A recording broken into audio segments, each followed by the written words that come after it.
앵커 다음 달 선출될 차기 민주당 당대표 경선 후보들의 윤곽이 드러났습니다. 오늘 최재성, 김두관 의원이 출마를 선언한 가운데 친노 좌장 이해찬 의원의 합류 여부가 변수로 남아있습니다. 취재 기자 연결해 소식 알아보겠습니다. 박광렬 기자, 민주당 차기 전당대회 후보 등록이 내일로 다가왔는데요. 대진표가 어느 정도 윤곽을 갖췄다는 평가죠. 기자 오늘 오전에만 2명이 당대표 경선 출사표를 던졌습니다. 먼저 사선의 최재성 의원은 혁신과 당내 민주주의, 그리고 문재인 대통령 당대표 시절 호흡을 맞춘 경험을 바탕으로 소통하는 당청 관계를 강조하고 있습니다. 최재성 더불어민주당 의원, 여당은 보이지 않을수록 좋은 것입니다. 대통령께서 잘하고 있다는 의미이기 때문입니다. 대신 정책과 정무에서 이견이 있을 때 대통령께 이해를 구하고 설득할 수 있어야 합니다. 또 행자부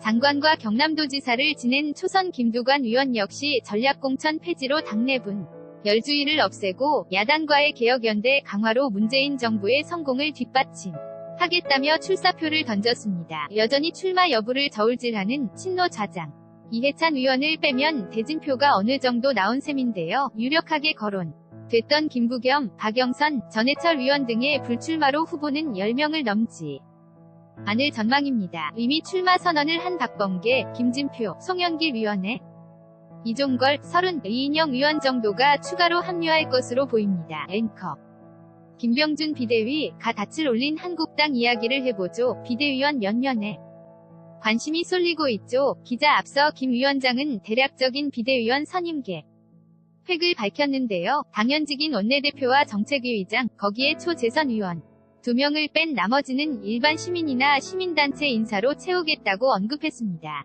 자신과 오랜 시간 가치를 논의했던 외부 인사가 중심이 될 것이라는 건데요. 이르면 이번 주말쯤 윤곽이 드러날 수도 있을 것으로 보입니다.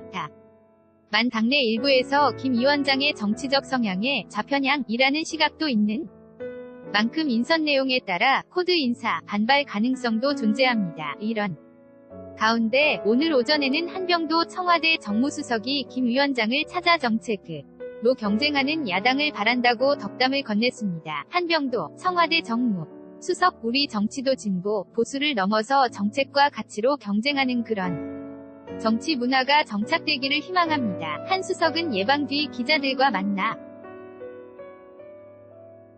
야당 일부 원내대표의 영수회담 제의에 빠른 시간 내 만날 수 있도록 비하겠다며 긍정적 입장을 보였습니다. 앵커 20대 국회 후반기 법무부에 대한 첫 번째 업무보고도 진행 중입니다. 어떤 이야기가 나올까요? 기자 조금 전부터 질의가 시작됐는데요. 아무래도 검경 수사권 조정과 관련한 질의가 주로 나올 것으로 보입니다. 검경 수사권 조정으로 지나치게 비대해졌다는 검찰의 권한을 어느 정도 제한할 수 있을지가 큰 관심입니다.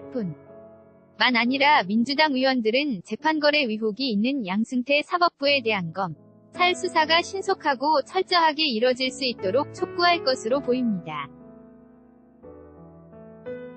반면 한국당 의원들은 강원랜드 채용비리 의혹과 관련해 권성동 의원의 구속 영장이 기각된 데 대해 표적 수사가 아니었느냐는 공세를 이어갔는데요. 이에 대해 박상기 법무부 장관은 표적 수사는 사실무근이라고 선을 그었습니다. 오늘 법사위에서는 법무부와 함께 헌법재판소에 대한 첫 번째 업무보고도 진행됩니다. 지금까지 국회에서 YTN 박광렬, PARKKR0824 YTN co.kr입니다.